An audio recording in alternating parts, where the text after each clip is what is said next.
My husband begged to go to the hospital for his ex, my stepsister. I still love her, he said. I took him. He ran to her without looking back. That night I left. He found the empty house and a note, "Now she can have you." Now he's begging me to come back. Hello everyone.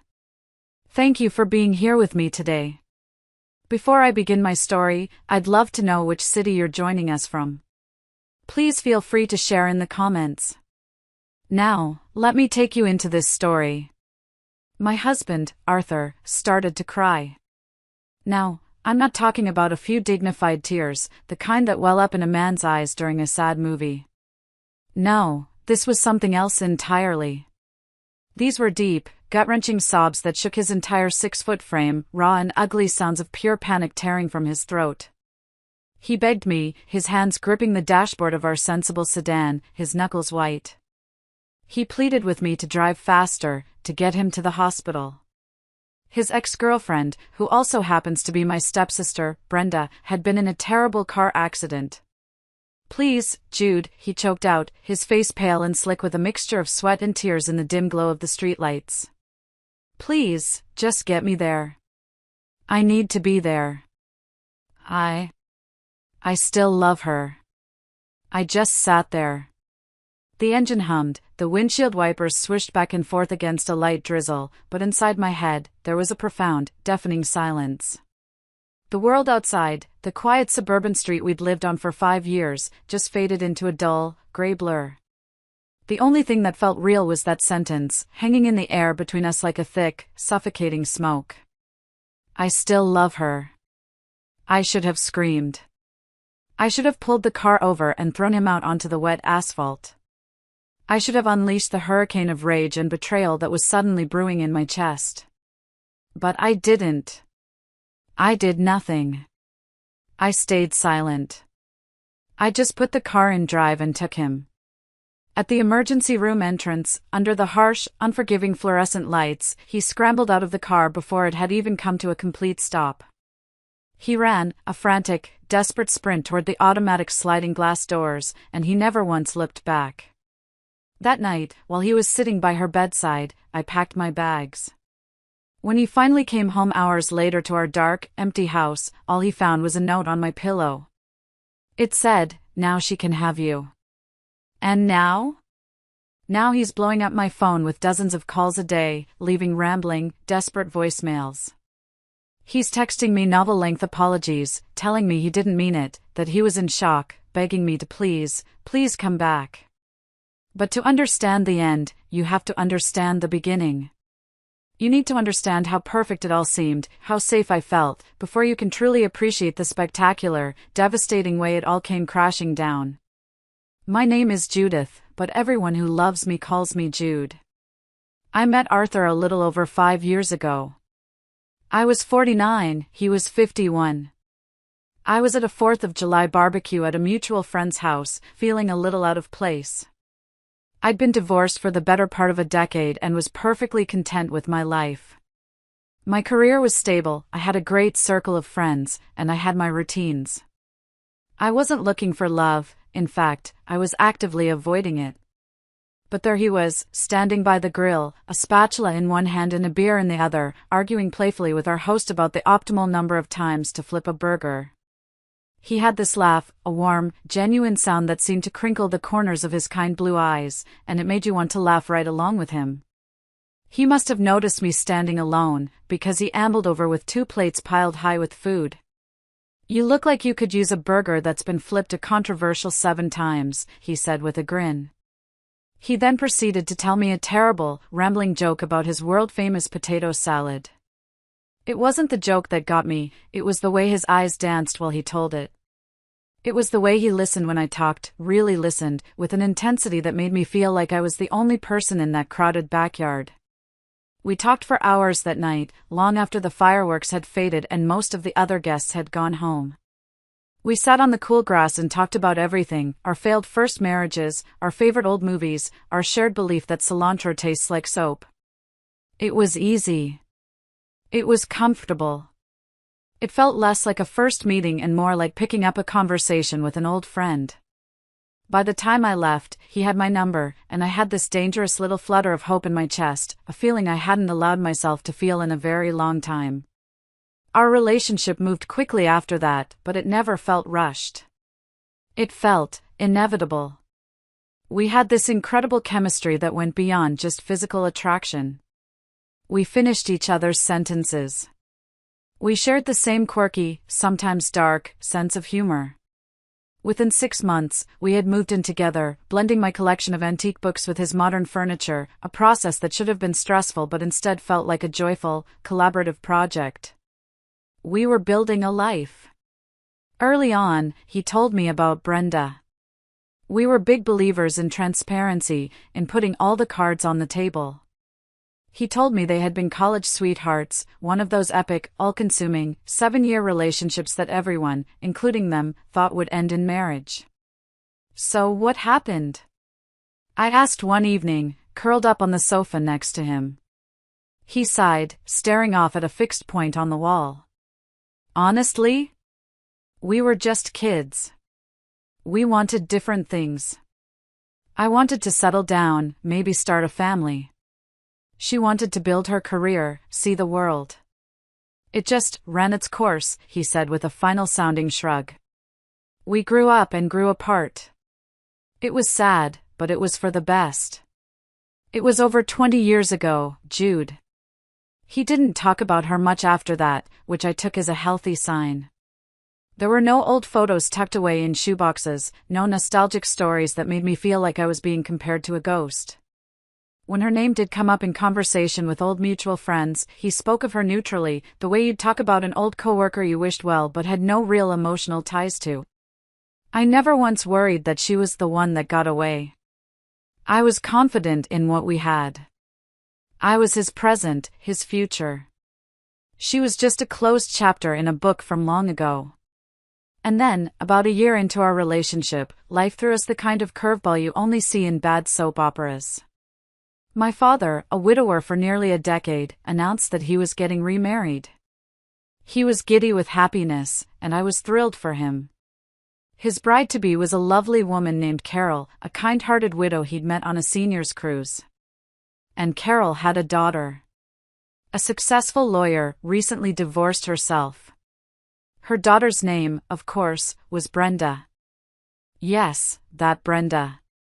The world can be an incredibly small, and sometimes profoundly cruel, place. The shock was palpable. Arthur and I just stared at each other for a full minute when my dad told us. Later that night, we sat down at our kitchen table and had a long, serious talk about it. He took both of my hands in his expression earnest. Jude, listen to me, he said, his voice firm. This is ancient history. That chapter of my life closed over 2 decades ago. You are the woman I love. You are my future. This doesn't change anything between us. It's just a bizarre, awkward coincidence. We're adults. We can handle this. And I believed him. Why wouldn't I? So we handled it. We put on our best faces and decided to make it work. At the wedding, a lovely affair at a local vineyard, Arthur was the picture of polite cordiality. He shook Brenda's hand, asked about her law firm, and kept a respectful distance. Brenda, for her part, was friendly and warm to me. She told me how happy she was for our parents and complimented my dress.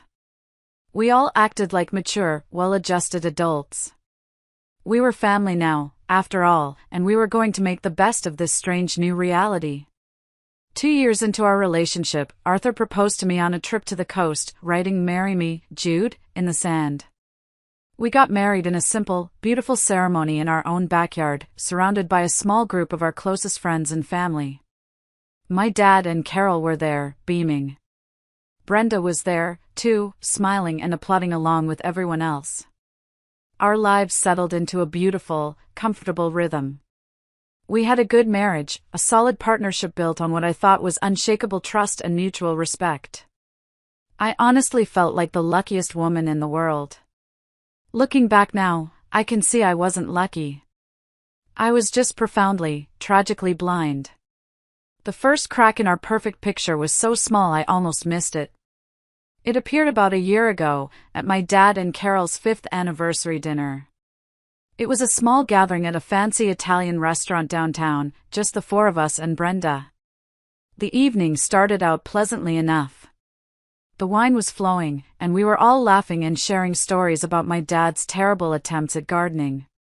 But as the night wore on, I started to notice little things, like tiny hairline fractures in a porcelain vase. It was the way Arthur's eyes would find Brenda across the table. It wasn't a stare, nothing so obvious. It was a quick, almost imperceptible flick of his gaze, a constant monitoring of her presence. Then there was his laughter. It was just a little too loud, a little too enthusiastic, whenever Brenda told a story. He seemed hyper-aware of her, hanging on her every word. "Brenda, you have to tell Arthur and Jude about your big win in court last month," Carol said, her voice swelling with motherly pride. She completely wiped the floor with the opposition's high-priced lawyers. "She's going to be made partner at the firm next year for sure." "Oh, Mom, it's really not that big of a deal," Brenda said, waving a hand dismissively, but she was flushed with pleasure, a small, self-satisfied smile playing on her lips. "Not a big of a deal? It's amazing!" Arthur boomed, his voice unnaturally loud in the quiet restaurant. "I always knew you'd do incredible things, Bren. You were always the smartest person in any room you walked into." The compliment, and the old nickname, Bren, felt like a small slap in the face. It was too personal, too familiar. It was a comment rooted in a shared history that I was not a part of. I took a slow sip of my wine, the rich red liquid suddenly tasting sour. I glanced at my dad, but he was just smiling, oblivious, happy to see his stepdaughter and son-in-law getting along. I told myself I was being ridiculous, that I was letting my insecurities get the better of me. They had known each other for years. It was natural. It didn't mean anything. But the feeling lingered, a cold little knot of unease in the pit of my stomach. Later that night, as we were getting ready for bed, the feeling returned, stronger this time. I was already in bed, scrolling through a news app on my tablet. Arthur came out of the bathroom, and I pretended to be asleep, watching him through my eyelashes. He picked up his own tablet from the nightstand. I saw him hesitate for a moment, his thumb hovering over the screen. Then, he typed something into the search bar. I saw the familiar blue and white layout of Facebook appear. And I saw the name at the top of the page. Brenda's. He sat there on the edge of the bed, the room dark except for the pale blue light of the screen illuminating his face. And the expression on it, it was one I'd never seen before. It wasn't just curiosity. It was a strange, unsettling mixture of longing and deep, profound regret. He just sat there, for what felt like an eternity, slowly, methodically scrolling through her photos. Photos of her on vacation, photos with her friends, photos of her in her new life. My heart started to hammer against my ribs. This wasn't innocent. This wasn't just curiosity. This was something else. He must have sensed he was being watched, because he suddenly looked up, his eyes wide and startled, like a teenager caught doing something he shouldn't. He fumbled with the tablet, quickly closing the app. Couldn't sleep, he mumbled, refusing to meet my eyes. Thought I'd check the news headlines. He slid into bed, keeping a careful distance between us, and turned his back to me. I lay there in the dark for a long time, wide awake, the image of his face in the blue light burned into my mind. The first real seed of doubt had been planted.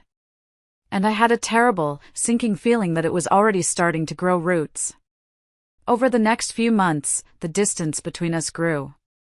It wasn't a sudden chasm, but a slow, creeping erosion of the intimacy we once shared. It wasn't one big fight or a single dramatic event.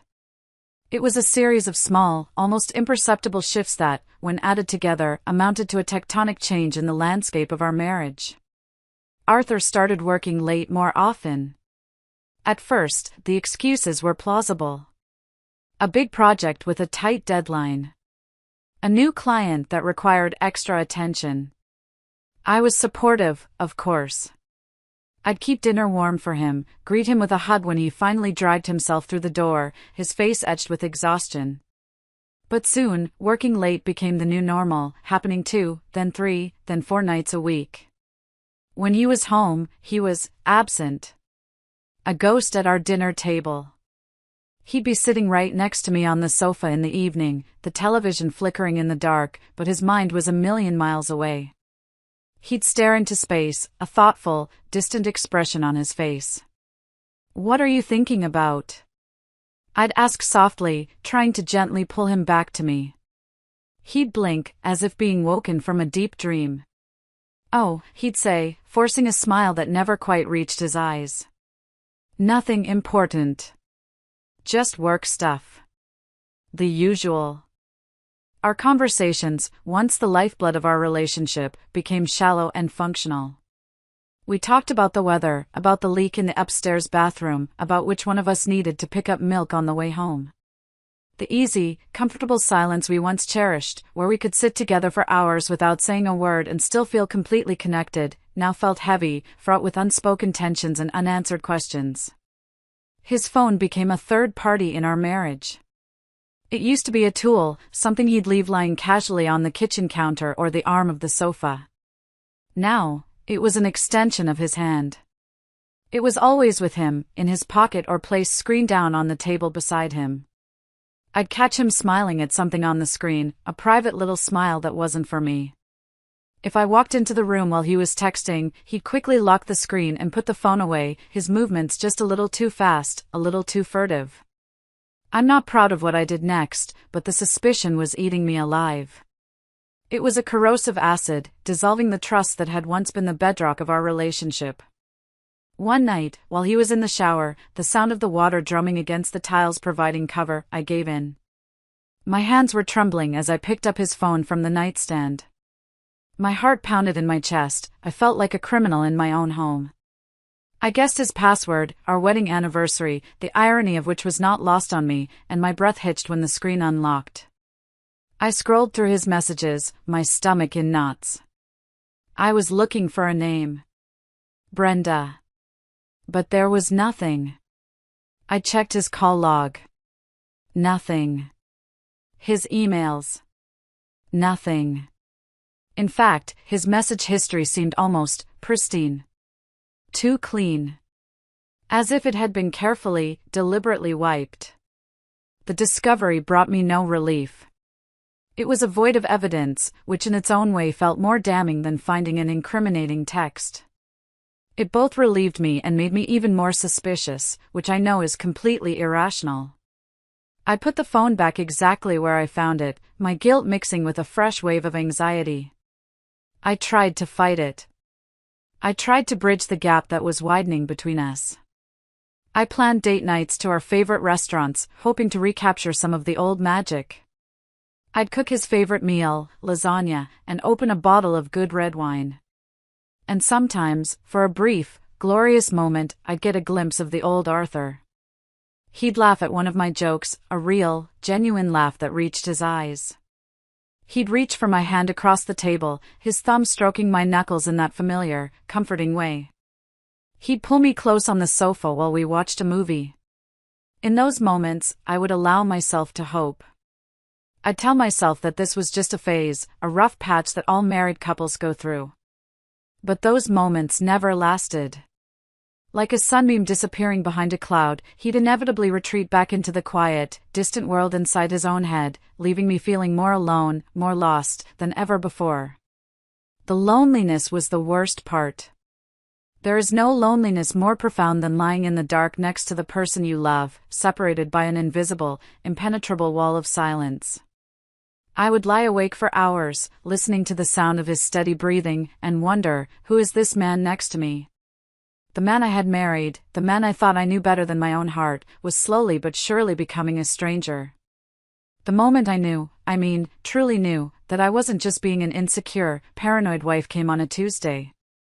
It was our anniversary. Not our wedding anniversary, a date we always celebrated with a fancy dinner out, but the anniversary of our very first date. It was a small, silly thing, but it was important to me. I'd always made a small fuss about it, usually by cooking a special dinner at home. This year, I'd planned to recreate the first meal I'd ever cooked for him, chicken piccata, with a side of roasted asparagus. I'd bought a beautiful bottle of Sauvignon Blanc to go with it. I was hoping a quiet, romantic evening at home might help us reconnect. Arthur called me at 4:30 that afternoon, just as I was starting to prep the ingredients. "Hey, honey," he said, his voice sounding oddly rushed and formal. "Listen, I'm so sorry to do this, but something's just come up at work. We just landed that big Sterling construction account, and my boss, Mr. Henderson, wants the whole team to stay late to hammer out the initial proposal. There's no getting out of it." "Oh," I said, my voice small. I looked at the fresh parsley and lemons sitting on my cutting board. "Okay. No problem. We can celebrate this weekend instead. You're the best." "Really," he said, the relief in his voice palpable. "I'll make it up to you, I promise. It's going to be a really late one. Don't wait up." And then he hung up. I stood in the kitchen for a long time, just staring at the ingredients. A familiar, weary wave of disappointment washed over me. I carefully wrapped the chicken and put it back in the fridge, my movements slow and heavy. I decided to just order a pizza for myself and find an old movie to watch. Another night alone. Around 7 o'clock, my phone rang. I smiled when I saw the caller ID. It was my best friend, Diane. "Hey, you," she said, her voice bright and cheerful. "I'm not interrupting anniversary dinner, am I?" "Nope," I said, trying to keep my voice light. "You're interrupting a very hot date with a pepperoni pizza and a black and white movie."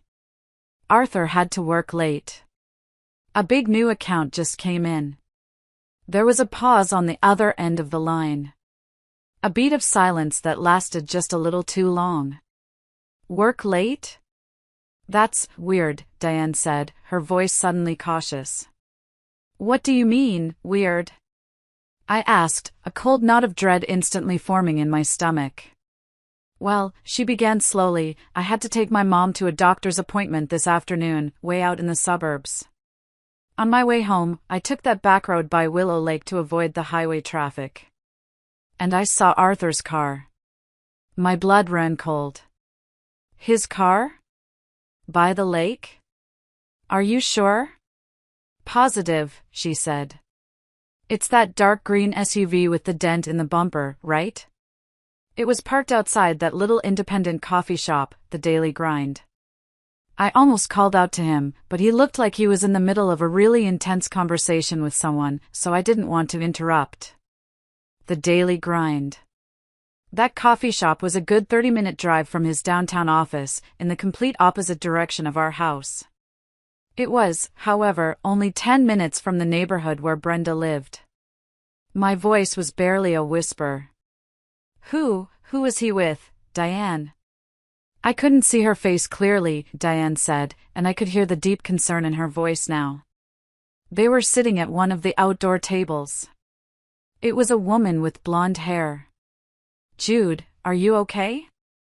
"I'm fine," I lied, my mind racing, connecting the dots with horrifying speed. Blonde hair. Near her neighborhood. On our anniversary. "Listen, Diane, I have to go. I'll call you tomorrow." After I hung up, I just stood there in the middle of my living room, the forgotten pizza growing cold on the coffee table. My hands were shaking. I needed to know for sure. I needed to hear the lie from the source. With a sense of grim determination, I looked up the number for his office. A polite young receptionist answered on the second ring. "Good evening, Henderson and Sterling Associates," she chirped. "Hi, could I possibly speak to Arthur Miller, please?" I asked, my voice strained and tight. "I'm sorry, ma'am," she said, "but Mr. Miller left for the day at around 4 o'clock this afternoon. Can I take a message?" 4 o'clock. He had called me at 4:30, 30 minutes after he'd already left the office, to spin a detailed, elaborate lie about staying late to work on a new account.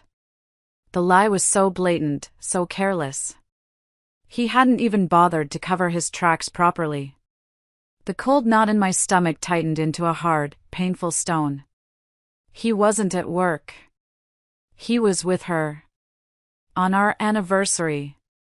The betrayal was so sharp, so absolute, it literally took my breath away. I mumbled a no, thank you, and hung up the phone. I sank onto the sofa, the truth of the situation washing over me in sickening, relentless waves. He was a liar. And I was a fool. I must have sat there in the dark for hours. I didn't cry. I didn't throw anything. I just sat there, completely still, a storm of fury and grief raging inside me. I meticulously planned the confrontation in my head. I rehearsed the words I would say, the calm, collected, ice-cold tone I would use. I wasn't going to scream or yell. I was going to present him with the facts, Diane's call, the receptionist's confirmation, and I was going to watch him squirm. I was going to demand the truth. I was going to fight for my marriage, for the life we had built. At least, that's what I thought I was going to do. But I never got the chance. Because just as I was steeling myself for the sound of his key in the lock, my phone rang again, shattering the heavy silence. I glanced at the caller ID, my heart lurching in my chest. It was my stepmother, Carol. Her name was flashing on the screen, urgent and insistent. A sudden, chilling premonition washed over me, a cold dread that had nothing to do with my own marital problems. Something was terribly wrong. I swiped to answer, my hand trembling. Carol? Judith. Her voice was a frantic, high-pitched sob, stretched thin with panic. Oh, God, Judith, it's Brenda. What is it? What's happened? I asked, my own problems instantly forgotten as I shot to my feet. There's been an accident, she wailed, her words tumbling over each other in a rush of hysteria. A car accident. She was driving home from a coffee shop, and a truck ran a red light. It hit her side of the car. It's bad, Jude. It's really, really bad. They've taken her to Memorial Hospital. My mind went completely blank. An accident. Brenda. Memorial Hospital. The words just ricocheted around in my skull, refusing to form a coherent thought.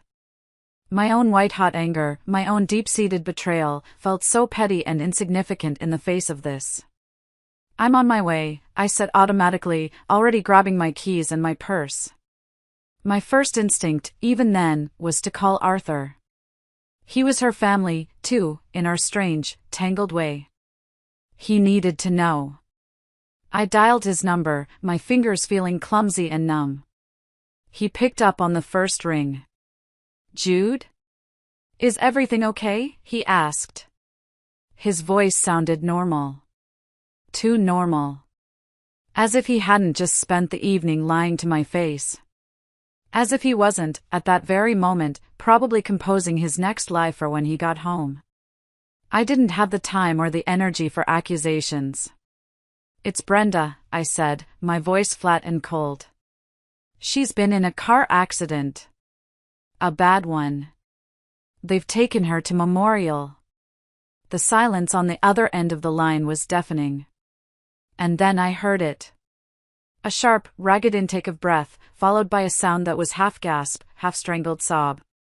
No, he whispered, his voice cracking. Oh, God, no. No, no, no. The anguish in his voice was raw, visceral, terrifying in its intensity. This was more than just concern for a stepsister. This was something deeper, something primal. This was the sound of a man whose entire world had just tilted on its axis. I have to go, he said, his voice thick with unshed tears. I have to be there. Jude, can you come get me? I'm still at the daily grind. Please. I'll explain everything later, I swear. Just please, come and get me. I should have said no. 1,000 times, no. I should have told him to call a taxi. I should have told him to call his lover's mother. I should have hung up the phone and let him deal with the catastrophic mess he had single-handedly created. But I didn't. In that moment of pure crisis, 5 years of love and partnership and shared history took over. It was an automatic, unthinking response. My husband was in distress. I went. "I'm on my way," I said, my voice hollow. And I walked out the door, leaving my own broken heart behind on the sofa. The drive to the coffee shop was the longest 10 minutes of my life. The rain had started to fall a little harder, and the slick, dark roads reflected the streetlights in a blurry, disorienting way. My mind was a chaotic storm of conflicting emotions, a genuine, sickening fear for Brenda's life, a white-hot, righteous anger at Arthur, and a profound, bone-deep sadness for the marriage I now realized was a complete and utter sham. When I pulled up to the curb outside the Daily Grind, he was already waiting, pacing back and forth on the wet sidewalk under the dim glow of a streetlight. He looked frantic, his hair plastered to his forehead by the rain, his face pale and drawn. He didn't even wait for me to stop completely before he yanked open the passenger door and threw himself into the seat. The car filled with the smell of damp wool, coffee, and deceit. "Go," he said, his voice tight. "Just go." We drove toward the hospital in a tense, suffocating silence. The only sound in the car was the rhythmic thump-thump-thump of the windshield wipers against the ever-increasing rain. I kept my eyes fixed on the road ahead, my knuckles white on the steering wheel. I could feel him staring at me, could feel the weight of his guilt and his panic, but I refused to look at him. I couldn't. If I looked at him, I didn't know what I would do. As we neared the hospital, the enormous, brightly lit red and white sign for the emergency room looming ahead of us, I knew I couldn't take the silence anymore. I couldn't just walk into that hospital with him, pretending to be the supportive wife, without knowing the truth. I needed to hear it from his lips. I pulled the car over to the curb in the patient drop-off lane, right under the big awning, and put the gearshift into park. The engine idled quietly. I turned to face him, my voice dangerously quiet, all the rage and hurt distilled into a single, focused point. "Arthur," I said, the name feeling foreign and bitter in my mouth. "Before we go in there, you are going to tell me what is going on." He wouldn't meet my eyes. He just stared out the windshield at the bustling entrance of the ER, his hands twisting together in his lap. "Not now, Jude. Please. This isn't the time." "Yes, now," I insisted, my voice gaining a hard, unyielding edge. "This is the perfect time. I deserve to know why you lied to me. I deserve to know why you were with her tonight, of all nights. And I deserve to know why you are falling apart like this." I took a shaky breath, the next words tearing at my throat as I said them.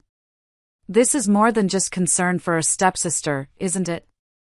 This is more than just catching up. He finally turned to look at me, and his eyes were full of a desperate, pleading anguish I had never seen before. They were red-rimmed and swimming with tears. He looked completely and utterly broken. And then he said the words. The 4 simple words that would echo in my head for months to come. The 4 words that acted as a final, fatal blow to the heart of my marriage. "Please, Jude," he choked out, the words tumbling out in a messy rush of tears and panic, all pretense gone. "I need to be there. I still love her." The world stopped. It was like a switch had been flipped inside my brain, and all the noise, all the emotion, all the chaotic thoughts just went silent. There was nothing left but those 4 words, hanging in the sterile, rain-washed air of the car. I still love her. He hadn't said, "I love you, too." He hadn't said, "I think I have feelings for her." He said still. As in, a continuous, unbroken line from the past straight through to the present. As in, he had never stopped. My entire 5-year marriage, our entire life together, flashed before my eyes in a series of cruel, mocking snapshots. Our wedding day. Our laughter. The quiet, comfortable moments we had shared. Was it all a lie? Was I just a placeholder, a convenient, comfortable second choice while he secretly pined for the great love of his life? He seemed to realize the magnitude of what he just admitted, the color draining from his face as he saw the look in my eyes. Jude, I didn't mean it like that. He stammered, his voice trailing off. But I held up a hand to stop him.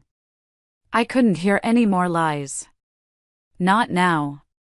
I felt strangely calm, a terrifying, icy calm that settled deep in my bones, freezing the hurricane of emotion inside me.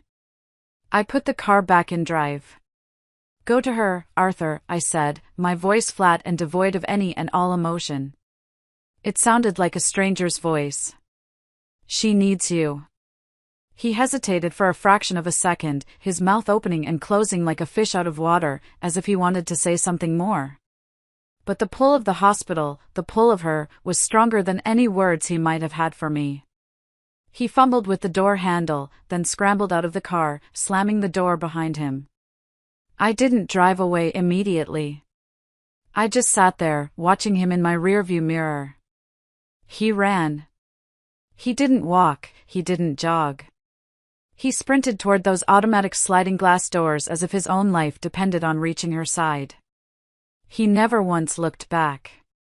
I sat in that drop-off lane for a long time after he disappeared inside, just staring at the reflection of the sterile, unforgiving hospital lights on my rain-streaked windshield. The rain was coming down harder now, blurring the world outside. But I wasn't crying. I felt empty. Hollowed out. In that moment, watching him run away from me and toward her, I knew, with a chilling and absolute certainty, that my marriage was over. He had made his choice, clear as day. Now, it was time for me to make mine. I don't remember much about the drive home from the hospital. The familiar 10-mile route is a complete blur in my memory, a montage of blurry red taillights and slick, wet roads. My body was on autopilot, my hands gripping the steering wheel, my foot pressing the pedals, but my mind was a million miles away. It was stuck in a torturous loop, replaying that one devastating sentence over and over and over again. I still love her. It was a poison, seeping into every happy memory I had of us, tainting everything. Our wedding day, our laughter, the quiet, contented moments we shared, was any of it real? Had he been thinking of her the whole time? When I finally walked back into our house, the silence was what hit me first. It was a deafening, cavernous silence. It was no longer the comfortable silence of a shared life, but the empty, echoing silence of a home that had just been irrevocably broken. The pizza I had ordered for my lonely anniversary dinner was still sitting on the coffee table, cold and congealed in its box. I looked at it, and a bitter, humorless laugh escaped my lips. Just a few hours ago, my biggest problem was that my husband had lied about a business meeting. Now, that seemed like a quaint, trivial issue from another lifetime. I walked through the house like a ghost in my own life, my hand trailing along the walls. I looked at the things we had chosen together. A beautiful landscape painting above the fireplace. The big, comfortable armchair that was his designated spot. The handmade quilt on our bed that we had bought at a small-town craft fair on a weekend getaway. These objects, once so familiar and imbued with the warmth of our shared life, now felt like artifacts in a museum dedicated to a stranger's failed marriage. The betrayal wasn't just about Arthur. It was about my family. My own father, in his quest for late-life happiness, had inadvertently brought this wrecking ball into my life. He had married her mother, binding our families together in a way that now felt like a cruel, cosmic joke. I felt a surge of hot, directionless anger, at Arthur for his deceit, at Brenda for her part in it, at my dad and Carol for their obliviousness, and at myself for being so willfully blind. And in that moment of pure, unadulterated rage, a switch flipped inside me. The shock, the numbness, the grief, it all receded, replaced by a cold, hard, diamond-like clarity. I was not going to be the weeping, heartbroken victim in this sordid drama. I was not going to wait around for him to come home from the hospital, full of tearful apologies and flimsy excuses. I was done. Finished. I walked with purpose into our bedroom and pulled my largest suitcase from the top shelf of the closet. The movements were methodical, robotic, detached. I opened drawers, taking out stacks of my clothes. I folded each item neatly, clinically, as if I were packing for a business trip and not dismantling my entire life. T-shirts, sweaters, jeans. I went into the bathroom and swept my toiletries, my face cream, my toothbrush, my shampoo, into a canvas bag. I was taking my life back, one small, practical, mundane item at a time. I didn't take everything. I couldn't bear to. I left behind the furniture we had chosen together, the art we had hung on the walls, the dozens of books that lined our shelves, filled with our shared notes in the margins. They were part of a life that no longer existed. I packed only what was fundamentally mine, what was essential.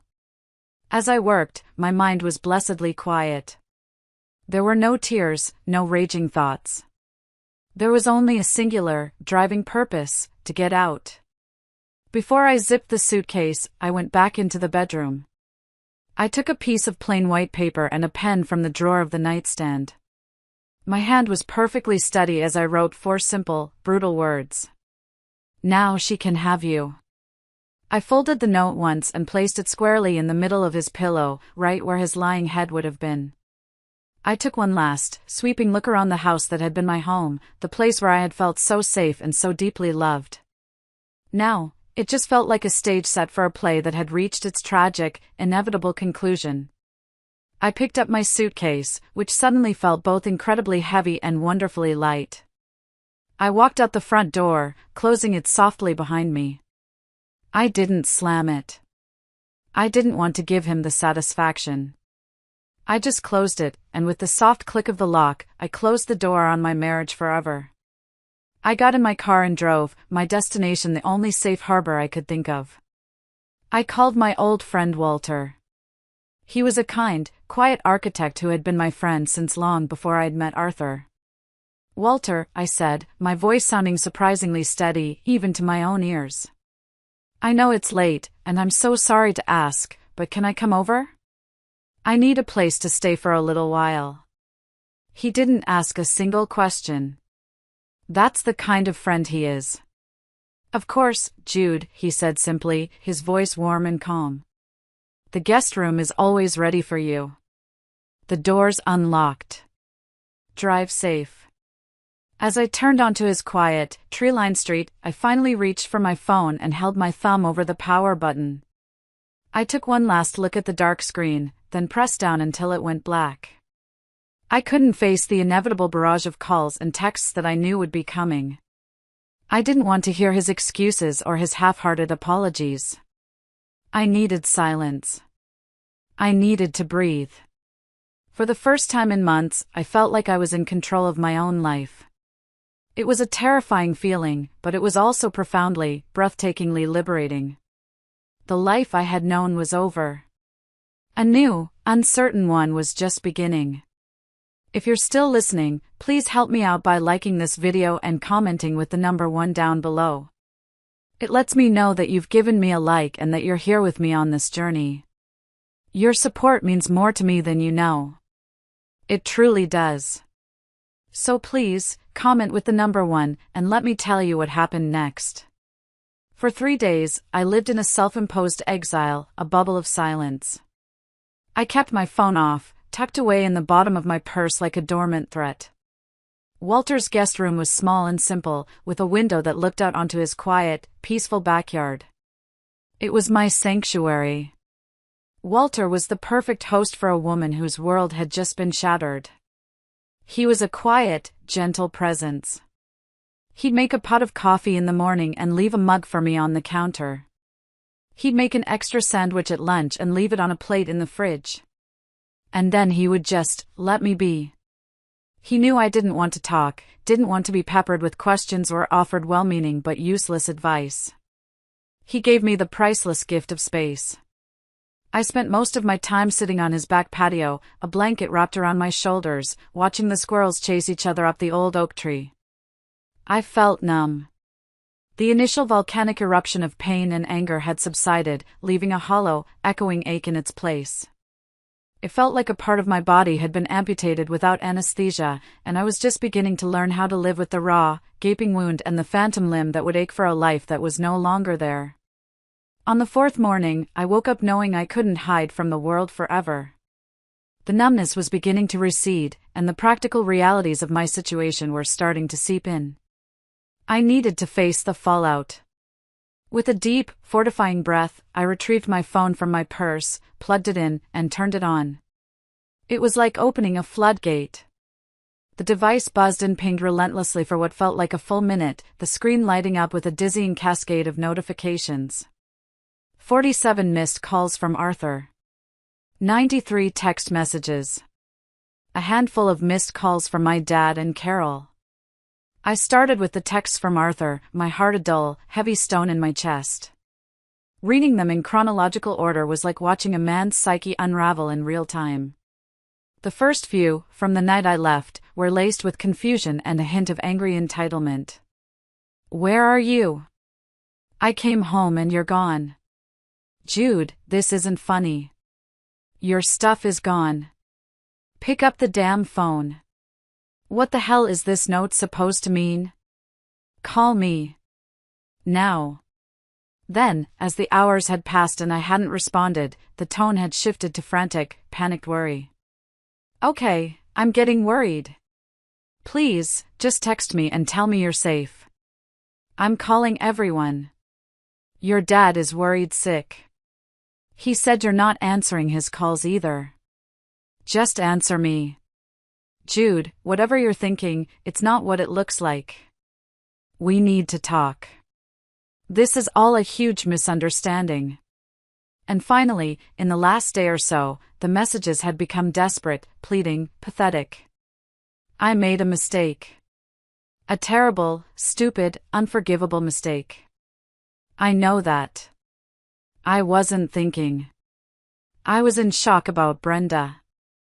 I was terrified she was going to die. The words just came out. They didn't mean anything.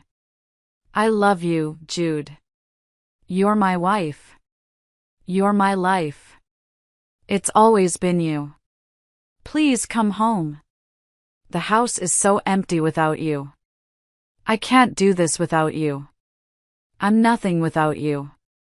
I read them all, one after another, and felt nothing. The words were meaningless, hollow echoes in the vast emptiness he had created. They were the words of a man who had been caught, not a man who was truly sorry for his actions. He was sorry he got caught. He was sorry his comfortable, convenient life had been disrupted. But was he sorry for the months of lies? For the secret meetings? For the deep and profound betrayal? I didn't think so. There was one new voicemail, left just an hour ago. I almost deleted it without listening, but some morbid curiosity, some need to hear the sound of his desperation, made me press play. His voice filled the quiet room, and it was a voice I barely recognized. It was thick and hoarse with tears, ragged with sleeplessness. Jude, honey, please. If you get this, please call me. What I said in the car. I was out of my mind. I was scared for her, that's all. I was thinking about her as a friend, as family. I don't love her. Not like that. I love you. Only you. Please, just come home so we can talk this through. We can fix this. I know we can. I'm so sorry. Too little, too late. The truth, the real, ugly, unvarnished truth, had come out in a moment of unguarded, panicked honesty. No amount of desperate backtracking could put that genie back in the bottle. I deleted the voicemail, and then, with a strange sense of finality, I blocked his number. Later that day, there was a knock on Walter's door. I opened it to find Diane, my best friend, standing on the doorstep. She was holding a large Tupperware container of her famous chicken soup, and her face was a mask of worry and love. I had to pry your location out of Walter's cold, dead hands, she said, pulling me into a fierce, tight hug that I gratefully returned. He's a good man. Loyal. Are you okay? No, I said, the first time I'd admitted it out loud to anyone. The word came out on a shaky breath. But I think I will be. We sat at Walter's small kitchen table for hours, the comforting aroma of the soup filling the air. I told her everything. Every last sordid detail, from the anniversary dinner to the phone call from Carol, to the devastating confession in the car. She listened patiently, her expression growing darker and angrier with every word I spoke. When I finished, she just shook her head, her eyes flashing with a protective fury on my behalf. That absolute fool, she muttered. That selfish, cowardly fool. Then she hesitated, twisting a napkin in her hands. Jude, there's something I have to tell you. And I feel like the worst friend in the world for not saying something sooner. What is it? I asked, my stomach clenching in anticipation of another blow. I didn't just see Arthur at the coffee shop that one time, she confessed, refusing to meet my eyes. I saw him with her a few weeks before that, too. They were at that little park across town, the one with the duck pond. They were sitting on a bench, talking. They looked intense. I told myself it was nothing. I told myself it was innocent, that they were just step-siblings catching up. I didn't want to be the one to plant a seed of doubt, to upset you over what might be nothing. A park. A coffee shop. So this wasn't a one-time thing. It was a pattern. They had been meeting in secret. And there's more, she said, her voice dropping to a near whisper. My sister, you know she works in real estate? Her office is in the same building as Brenda's law firm. She has a colleague, a woman named Sarah, who is friends with Brenda. According to Sarah, Arthur and Brenda reconnected at your dad's anniversary dinner. He sent her a message on social media afterward, just catching up. But it quickly turned into something more. They were texting every day. He was confiding in her about his stress at work, about you too. He told Brenda he was feeling lost and disconnected in your marriage. I felt a fresh wave of bitter nausea rise in my throat. He was feeling lost? He was feeling disconnected? I was the one who was lost, trying desperately to connect with a husband who was emotionally checking out and building a secret, intimate life with my own stepsister behind my back. The audacity, the sheer, unmitigated gall of it was breathtaking. So it wasn't just a moment of panic, I said, the final, ugly pieces of the puzzle clicking into place. It was a full-blown emotional affair. 4 months. I'm so sorry, Jude, Diane said, her own eyes filling with tears. I feel like I should have told you what I saw at the park. I've been sick about it. No, I said, reaching across the table and squeezing her hand tightly. You're a good friend. You were trying to protect me. But I'm glad I know the whole truth now. Knowing the full extent of his deception didn't make the initial wound hurt any less, but it did something else. It cauterized it. It burned away any lingering shred of doubt I might have had about my decision to leave. This wasn't a simple crack that could be repaired with therapy and apologies. The entire foundation of my marriage had been rotten from the start, eaten away by a secret he had been harboring all along. And it was time to tear the whole damn thing down. The very next morning, I looked up the number for the most ruthless, highly recommended divorce lawyer in the city. And I made an appointment. A week later, I agreed to meet Arthur one last time. Not to reconcile, not to hear more apologies, but to tell him face to face that I had filed for divorce and that any further communication would have to go through our lawyers. We met at a sterile, anonymous chain coffee shop in a strip mall, a place with no memories for either of us. He was already there when I arrived, sitting at a small table in the corner. He looked terrible. In just over a week, he seemed to have aged 10 years. He'd lost weight, his face was gaunt, and there were dark, bruised-looking circles under his eyes. He looked up when I approached, his expression a miserable mix of hope and despair. For a fleeting, treacherous moment, I felt a pang of the old affection, the old instinct to comfort him. But I pushed it away, crushing it under the weight of his betrayal. This was the man who had shattered my world. He deserved no comfort from me. "Jude, thank you for meeting me," he said, his voice raspy as I sat down opposite him. "I'm not here to talk about us, Arthur," I said, my voice firm and even, betraying none of the turmoil I felt inside. I placed my purse on the empty chair beside me, creating a small barrier. "I'm here to tell you that I've spoken with a lawyer. The divorce papers will be served to you by the end of the week." His face crumpled, the flicker of hope in his eyes dying instantly. "No. Jude, please, don't do this," he whispered, his voice cracking. "We can fix this. I know we can. We can go to counseling. I'll do anything. I'll quit my job, we can move, whatever it takes." "Work through what, exactly?" I asked, my voice dangerously calm. "Should we work through the fact that you've been carrying on an emotional affair with my stepsister for months? Should we work through the fact that you lied to my face, repeatedly, without a hint of remorse? Or should we start with the part where you sat in my car and told me, with tears in your eyes, that you still love her?" He flinched with every question, as if I were physically striking him. "It wasn't an affair. Not a real one. Nothing physical happened. We just talked." I let out a short, bitter laugh. "You met in secret. You lied about your whereabouts.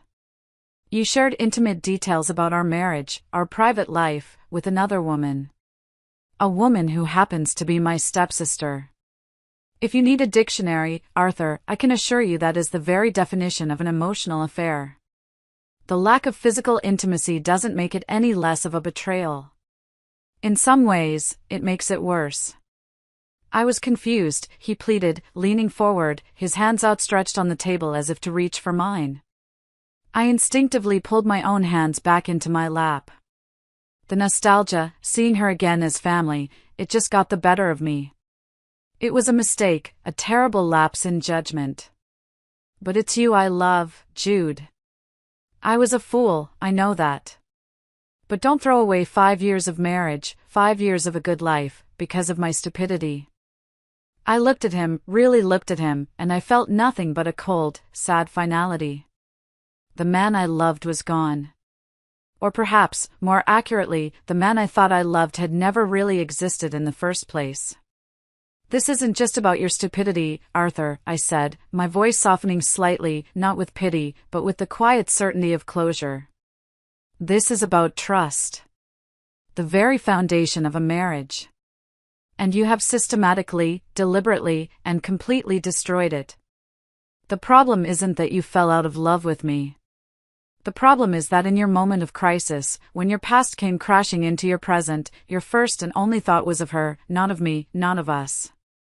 When you ran into that hospital, you weren't just running to her side. You were running away from our marriage. And that is something I can never, ever forget or forgive." I stood up from the table, my movements calm and deliberate. "Our prenuptial agreement is quite clear regarding our assets," I said, my voice all business now. "My lawyer will be in touch with yours to sort out the final details of selling the house. Goodbye, Arthur." I turned and walked out of that coffee shop without looking back, leaving him sitting there alone amidst the clatter of coffee cups and the ruins of the life he had so carelessly destroyed. I didn't feel triumphant. I didn't feel vindicated. I just felt free. The enormous, crushing weight I had been carrying on my shoulders for months had finally been lifted. The months that followed were a messy, exhausting blur of legal paperwork and the slow, arduous process of rebuilding a life from scratch. The divorce was messy, not because of any financial disputes. Thankfully, my insistence on a prenuptial agreement years ago proved to be one of the wisest decisions of my life, but because Arthur fought it every single step of the way. He refused to sign the papers, forcing us into mediation. He used those sessions not to negotiate the terms of our separation, but to make long, tearful speeches about his regret and his undying love for me, begging me for another chance in front of a stone-faced mediator. It was emotionally draining and profoundly frustrating, but my lawyer, a sharp, no-nonsense woman named Catherine, was a shark. She kept the process moving forward, shielding me from the worst of his theatrics. While the legal battle raged on, I focused on the practicalities. I found a small, two-bedroom apartment on the other side of town, a sunny little place with a balcony just big enough for a chair and a few potted plants. The first few weeks were hard. The silence of the apartment was overwhelming at times. I had to learn how to be alone again. I struggled to assemble a bookcase from IKEA, nearly breaking down in tears of frustration, but when I finally slid the last shelf into place, a fierce, unexpected wave of pride washed over me. I had done it myself. I started painting again, a hobby I had loved in my younger years but had let slide. I filled my new, empty walls with my own colorful, abstract canvases. Slowly, painstakingly, I began to build a new life for myself, a life that was entirely, unapologetically mine. I heard sporadic updates about Brenda through the family grapevine, which I tried my best to ignore. She had made a full and complete recovery, thankfully. According to my stepmother Carol, in a tearful, apologetic phone call, once Brenda was out of the hospital, Arthur had made some sort of grand, romantic gesture. He'd shown up at her apartment with flowers, apparently convinced that with me out of the picture, they could finally pick up where they had left off 2 decades ago. And, in the ultimate, most delicious irony, she had turned him down flat. She told him, and apparently anyone else who would listen, that she had been caught up in a foolish fantasy, a nostalgic dream of what could have been. She said the accident had been a terrifying wake-up call, making her realize she was romanticizing a past that was long gone and best left there. She told him she had no interest in starting a real relationship built on the ashes of my destroyed marriage. So there he was. He had blown up his entire life for a ghost, and the ghost didn't even want him. I'd be lying if I said I didn't feel a small, dark flicker of satisfaction at that news. He had risked everything for a fantasy, and in the end, he was left with absolutely nothing. My father and I eventually had a long, difficult conversation. He was heartbroken and deeply ashamed over the whole situation. He apologized profusely for what his new family's past had done to my present. I told him, honestly, that I didn't blame him. He couldn't have known. But our relationship is still strained. It's hard to look at him sometimes and not be reminded of the chaos his choices inadvertently brought into my life. About 6 months after I first walked out that door, the divorce was finalized. The day I signed the last piece of paper, I didn't celebrate. There was no triumphant uncorking of champagne. I just went home to my quiet, sunny apartment, made myself a cup of chamomile tea, and sat out on my little balcony. I watched the sunset paint the sky in brilliant shades of orange and pink, and for the first time in a very long time, I felt a genuine, profound sense of peace. The story doesn't end there, though. The best part of my revenge, if you can call it that, wasn't dramatic or loud. It was quiet. It was the life I built afterward. I reconnected with old friends like Diane, who had been my rock through it all. I started traveling, taking small weekend trips to coastal towns and mountain villages I'd always wanted to see. And, on the advice of my therapist, who said I needed something to love that would love me back unconditionally, I did something just for me. I went to the local animal shelter. That's where I found Walter. Not my friend Walter, but a scruffy little terrier mix with one floppy ear and the most soulful brown eyes I had ever seen. He was huddled in the back of his cage, shaking with fear. I sat with him for an hour, just talking to him softly, until he finally crept forward and licked my hand. I adopted him that day. He's my constant companion now, my furry little shadow who greets me with frantic, happy wiggles and full-body tail wags every single time I walk through the door. He doesn't care about my past or my broken heart. He just loves that I'm the person who gives him belly rubs and throws his favorite squeaky ball. Last week, I ran into an old neighbor from my former life in the grocery store. After some awkward small talk, she told me she'd seen Arthur recently. She said he looks lost. He sold our old house because he said he couldn't stand the memories. He's living in a soulless, generic bachelor apartment downtown, and he mostly keeps to himself. He got what he thought he wanted, a life without me, and it turns out to be a very lonely, very empty place. I felt a brief, fleeting moment of pity for him, but it passed as quickly as it came. We all make our choices, and we all have to live with the consequences. He chose his romanticized past over our real, tangible future. I chose myself. And I can tell you, without a single shadow of a doubt, that I made the better choice. My life isn't perfect. I still have days where a sad memory will catch me off guard. But my life is mine. It's real. And it is peaceful. And after the storm I've been through, I've learned that peace is the most precious, most valuable thing in the entire world. Thank you so much for listening to my story. If you've ever been through something similar, or if any part of this resonated with you, please feel free to share your thoughts in the comments below. It truly helps to know that we're not alone in these struggles. And if you'd like to hear more, don't forget to like this video and subscribe to my channel. It means the world to me.